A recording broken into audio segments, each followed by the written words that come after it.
வணக்கம். திசைகளின் 5 மணி செய்திகள். நோன்பிருக்கவில்லை என்பதற்காக முஸ்லிம் அல்லாத ஆடவரை கன்னத்தில் அறைவதா? இத்தகைய சம்பவங்கள் உடனடியாக நிறுத்தப்பட வேண்டும். நோன்பிருக்கவில்லை என்று கூறி உணவருந்திக் கொண்டிருந்த முஸ்லிம் அல்லாத ஆடவர் ஒருவர் கன்னத்தில் அறையப்பட்ட சம்பவம் போன்ற செயல்கள் உடனடியாக நிறுத்தப்பட வேண்டும் என்று பிரதமர் டத்தோஸ்ரீ அன்வார் இப்ராஹிம் அறிவுறுத்தியுள்ளார். இத்தகைய செயல்கள் தேசிய ஒற்றுமை உணர்வுக்கும் நல்லிணக்கத்திற்கும் முரணானவை என்று பிரதமர் குறிப்பிட்டார். புனித நோன்பு மாதத்தில் முஸ்லிம்கள் தங்களின் ஆழ்மனதின் வலிமையையும் பொறுமையையும் வளர்த்துக் கொள்ள வேண்டும் என்பதுடன் தேசிய நல்லிணக்கத்திற்கு அச்சுறுத்தலாக இருக்கக்கூடிய விஷயங்களில் இருந்து ஒதுங்கி இருக்க வேண்டும் என்று பிரதமர் வலியுறுத்தினார். இத்தகைய மன வலிமையை வளர்த்துக் கொள்ளாமல் இஸ்லாத்தின் மாண்பை பற்றி பேசுவதில் அர்த்தம் கிடையாது என்று பிரதமர் குறிப்பிட்டார். ஒரு நாகரிகமான நாட்டை கட்டி எழுப்புவதற்கு ஒருவரை ஒருவர் மதிக்கும் மாண்பும் பரஸ்பர மரியாதையை வளர்த்துக் கொள்ளும் பண்பையும் ஒவ்வொருவரும் உறுதியாக கடைபிடிக்க வேண்டும். இத்தகைய பண்பை வளர்த்துக் கொள்வோமானால் மத, இன மற்றும் தேசிய உணர்வுகளை தூண்டக்கூடிய பிரச்சினைகளை தவிர்க்க முடியும் என்று பிரதமர் அலுவலகத்தில் இன்று நடைபெற்ற செய்தியாளர்கள் கூட்டத்தில் டத்தோஸ்ரீ அன்வார் இதனை வலியுறுத்தினார். ஜோஹர் பாருவில் உணவகம் ஒன்றில் உணவருந்திக் கொண்டிருந்த ஒரு சீன இளைஞரை நோன்பிருக்கவில்லை என்று அவரின் கன்னத்தில் அறைந்த ஒரு முதியவரின் செயல் தொடர்பில் கருத்துரைக்கையில் டத்தோஸ்ரீ அன்வார் மேற்கண்டவாறு கூறினார்.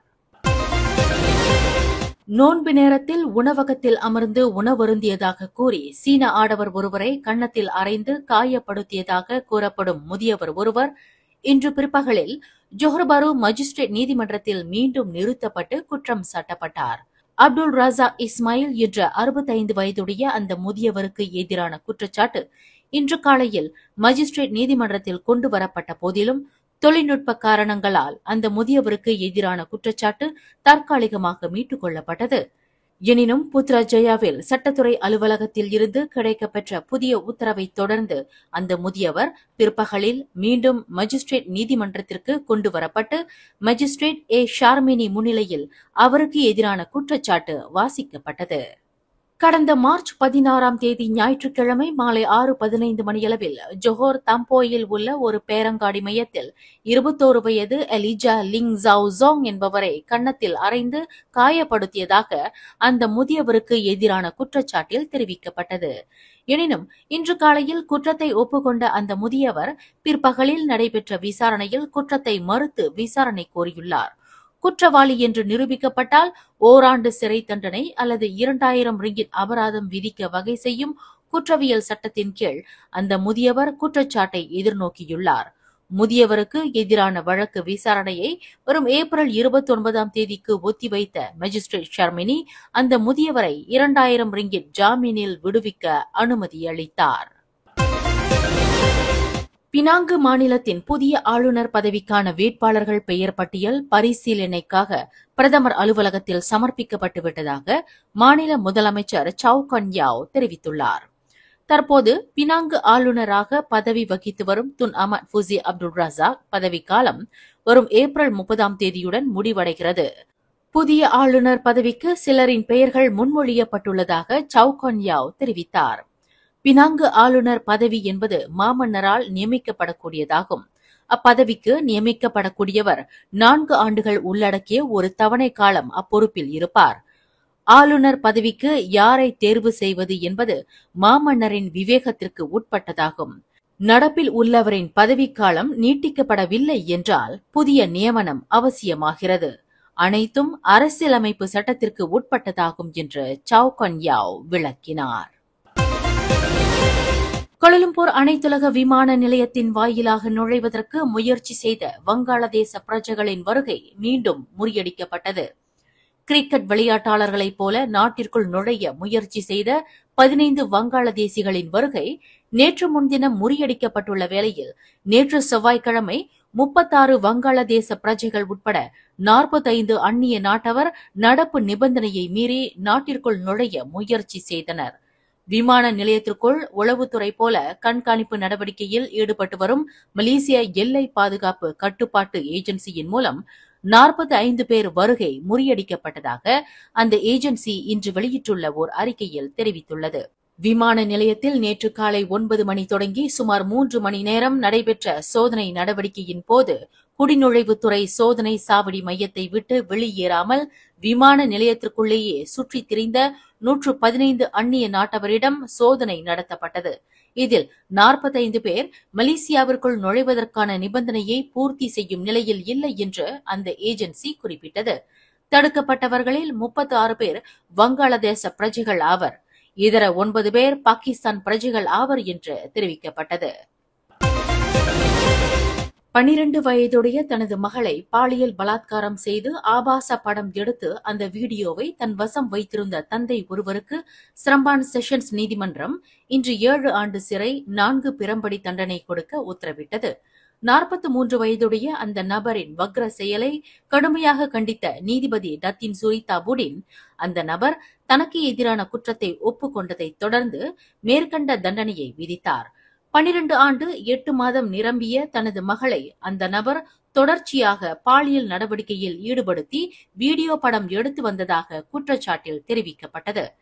கடந்த 2024ஆம் ஆண்டு கம்மாஸில் உள்ள ஒரு வீட்டில் அந்த நபர் இக்குற்றத்தை புரிந்துள்ளார். அந்த நபர் பிடிபட்ட போது தனது மகளுடன் ஆபாச நடவடிக்கையில் ஈடுபட்ட வீடியோ படத்தையும் தனது கைபேசியில் பதிவேற்றம் செய்து வைத்திருந்ததாக நீதிமன்றத்தில் தெரிவிக்கப்பட்டது.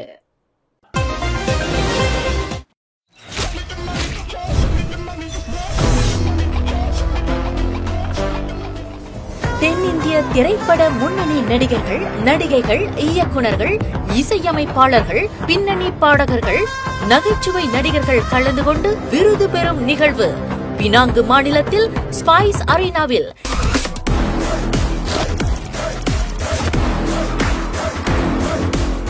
ஏப்ரல் 5ஆம் தேதி சனிக்கிழமை மாலை 5 மணிக்கு 17ஆம் ஆண்டு எடிசன் தமிழ் திரை விருதுகள் நடைபெறவுள்ளது.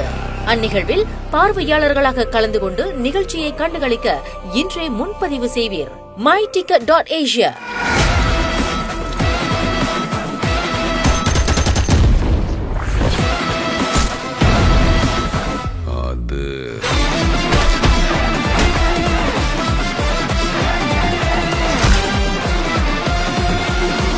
My darlings, missed you all. தொடர்புக்கு 03978601444 03860050196. வரும் ஹரிராயா பெருநாளை முன்னிட்டு ஒவ்வொரு நாளும் உச்சகட்ட நேரத்தில் 22 லட்சம் வாகனங்கள் பிரதான நெடுஞ்சாலைகளை பயன்படுத்தும் என்று மதிப்பிடப்பட்டுள்ளதாக வடக்கு தெற்கு நெடுஞ்சாலை வாரியமான பிளாஸ் மலேசியா பெர்ஹாட் தெரிவித்துள்ளது. வரும் மார்ச் 27ஆம் தேதி முதல் 29ஆம் தேதி வரையிலும், பின்னர் ஏப்ரல் 4ஆம் தேதி முதல் 6ஆம் தேதி வரையிலும் ஒவ்வொரு நாளும் அதிகமான வாகனங்கள் பிரதான நெடுஞ்சாலைகளை பயன்படுத்தும் என்று பிளஸ் நிறுவனத்தின் தலைமை செயல்முறை அதிகாரி டத்தோ ஜக்கரியா ஹமாட் தெரிவித்தார். மார்ச் 31 மற்றும் ஏப்ரல் 1 தேதி ஹரிராயா பெருநாள் கொண்டாடப்படும் வேளையில் ஏப்ரல் 4ஆம் தேதி கிங்மிங் விழா கொண்டாடப்படுகிறது.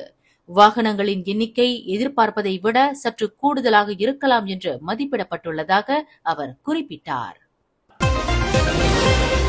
வேக கட்டுப்பாட்டை இழந்திருக்கலாம் என்று நம்பப்படும் மோட்டார் சைக்கிளோட்டி சாலையில் சறுக்கி விழுந்து கடும் காயங்களுக்கு ஆளாகி உயிர் இழந்தார். இச்சம்பவம் இன்று காலை 7:45 மணியளவில் ஜோஹர் பொந்தியான் ஜலன் பொந்தியான் குக்குப் சாலையின் 11.5வது கிலோமீட்டரில் நிகழ்ந்தது. 31 வயதுடைய அந்த மோட்டார் சைக்கிளோட்டி சம்பவ இடத்திலேயே மாண்டதாக பொந்தியான் மாவட்ட போலீஸ் தலைவர் முகமது சஃபி தாயிப் தெரிவித்தார். மேலும் செய்திகளை தெரிந்து கொள்ள கீழே இருக்கும் பெல் பட்டனை அழுத்துங்கள். உங்கள் மகிழ்ச்சியை வெளிப்படுத்த லைக் மற்றும் ஷேர் செய்யுங்கள். தொடர்ந்து திசைகளோடு இணைந்திருக்க சப்ஸ்கிரைப் செய்யுங்கள்.